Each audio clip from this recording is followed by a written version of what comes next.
Mission Impossible Fallout, some 6 years after its release, making its way to 3D Blu-ray at the end of October, thanks to Germany's Turbine label, coming out with a new series of 3D Blu-rays, and I thank them.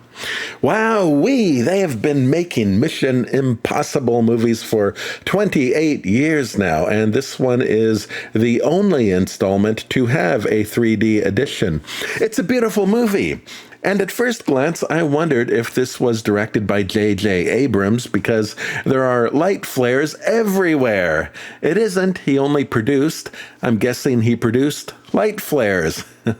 And they look wonderful. They get their own 3D space.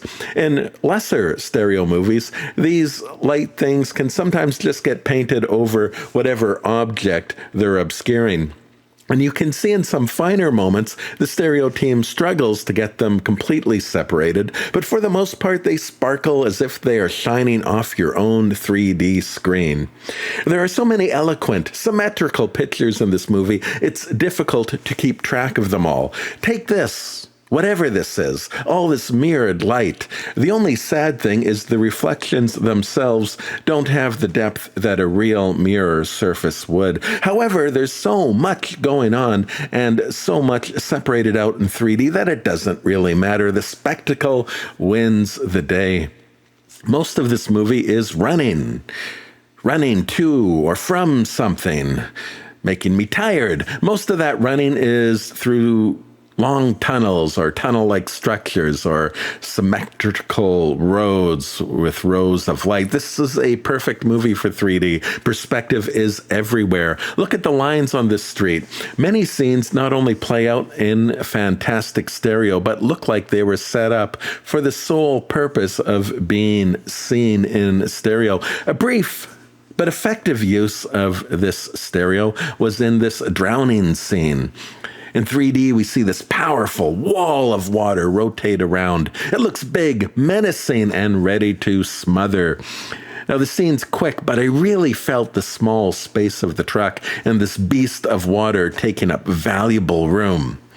You have to wonder why they'd set up this symmetrical walk in the park, if not to produce some stereo eye candy. It looks like a 3D demo reel. Compare the 3D shot to the standard flat version.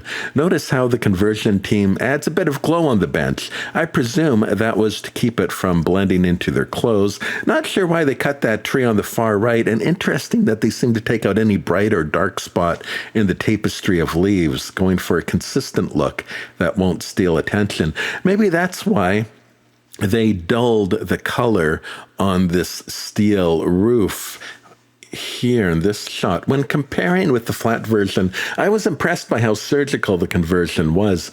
There's occasional resizing of the odd edge here and there, but for the most part, there's little to suggest anything's been touched. Check out the crop of the blonde curls. It's hardly noticeable that it's been cut out, even on close examination.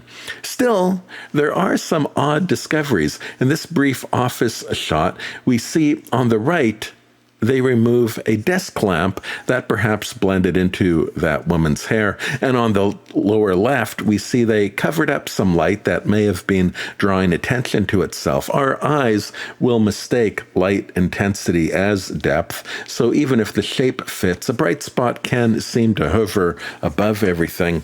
And the shattered glass, even though it gets wonderfully entertaining stereo treatment, you'll see they decided to remove any debris under the sink. I wonder if it was stealing attention from the foreground. And here they cut out someone's foot. Can't imagine why. But the most interesting discovery was this motorcycle shot. The 3D version is significantly wider. I suppose they decided at a late stage to crop the shot closer to the rider. I wonder what the resolution of the raw digital negative is. Is it at like 8K to allow for these kind of late stage decisions? Or do they use an upscaling algorithm? I don't know. 3D flaws are impressively minor and rare. Notice, however, this bike windshield has the background painted on it here. Elsewhere, I also noticed that you cannot see any depth through this grating. The movement becomes flat with each step, an impossible conversion task to be sure, and I'm even unsure that we'd see that kind of depth in real life. What is impressive is how many grids, bars, and screens they were able to put into 3D space without any discernible flaw. I imagine they had to digitally remove and replace these bars and grids. The movie is full of wire and scaffolding. In my own experiments with conversion, cages were always my undoing. It's so cool when it does work out, but it's such a crazy amount of detail work to make happen. Speaking of bars, this lounge has an absolute abundance of things to look at. A solar system of lights behind the actors, and notice how the actors are positioned, taking your eye on a journey through different points in space throughout the frame. Again, this movie is a delight on so many levels and just feels naturally in 3D. It's the action that gets the attention, but every scene is poised and artful, and really, there's never a throwaway moment.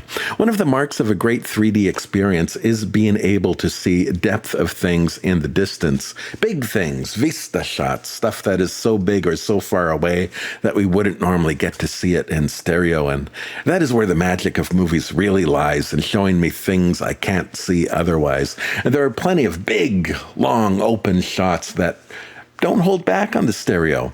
But more interesting, never feels out of place or incorrect.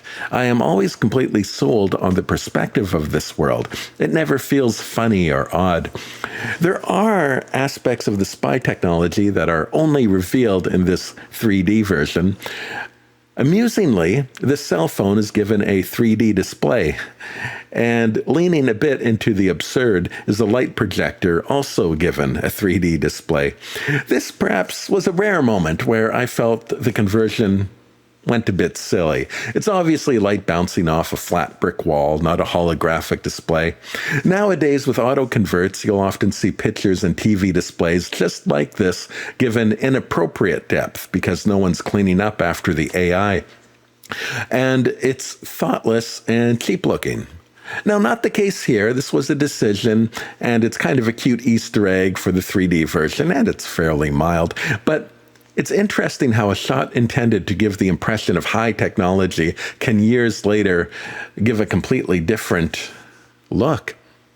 Nowadays, a helicopter close-up shot like this might be filmed on a stage with the glass removed and added back in post, which makes a 3D conversion easier because the reflections are also CGI, and you can process it all separately and bring it together. Here, Tom is actually flying the damn helicopter.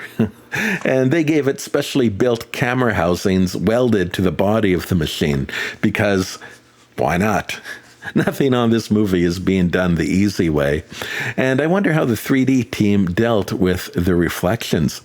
Tom Cruise, he drops from the helicopter and catches a big netted ball in midair. He takes the helicopter and does fancy, dangerous rolling stunts with it.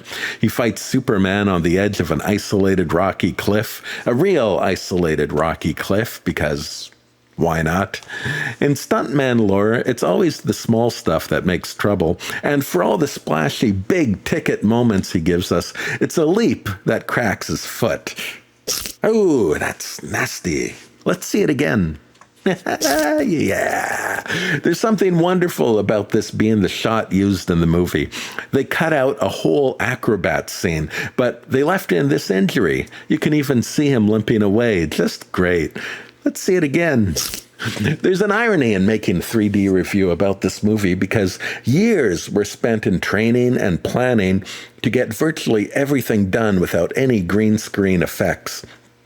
And to make a decent 3D version, you have to cut out the elements and reassemble them, which introduces some minor cropping noise that is comparable to green screen artifacts. So to a small extent, the 3D version is a discredit to the unbelievable stunt work performed in this movie.